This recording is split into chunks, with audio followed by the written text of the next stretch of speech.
भैया, ये बतखें क्या कह रही हैं? ये अपनी आवाज में बोल रही हैं। फिर हमें इनकी बात क्यों नहीं समझ आ रही है? क्योंकि हम इनकी भाषा नहीं जानते। यह भाषा क्या होती है? मित्रों, मैं हूँ तुम्हारा दोस्त गोल्डी। मैं तुम्हें बताता हूँ कि भाषा क्या होती है।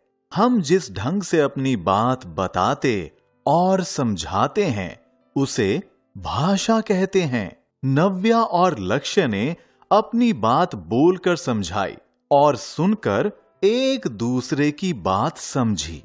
अरे वह देखो, मोक्ष फूल तोड़ रहा है।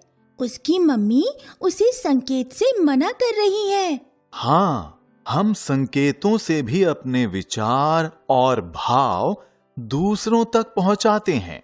यह तो बोलकर, सुनकर और संकेतों से समझाने वाली भाषा हुई। हम लिखकर और पढ़कर भी अपनी बात दूसरों को समझाते और समझते हैं। जैसे, दादी देखो, मैंने कविता लिखी। अच्छा, मैं सबको पढ़कर सुनाती हूँ। बोलना, सुनना, पढ़ना और लिखना भाषा के कौशल हैं। इनसे ही हम भाषा को ठीक तरह से सीख पाते हैं। इस प्रकार भाषा के अलग अलग रूप हुए। आओ तुम्हें भाषा के रूपों से परिचित करवाता हूँ। भाषा के दो रूप हैं, मौखिक भाषा, लिखित भाषा। बोलकर और सुनकर समझना भाषा का मौखिक रूप कहलाता है। लिखकर और पढ़कर बात को समझना भाषा का लिखित रूप है। आओ भाषा से जुड़ी बातों को दोहराते हैं।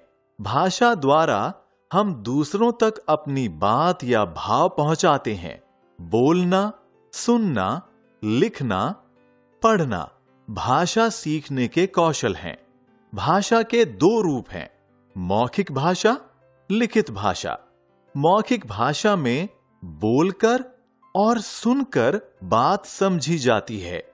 लिखित भाषा में लिखकर और पढ़कर बात समझी जाती है।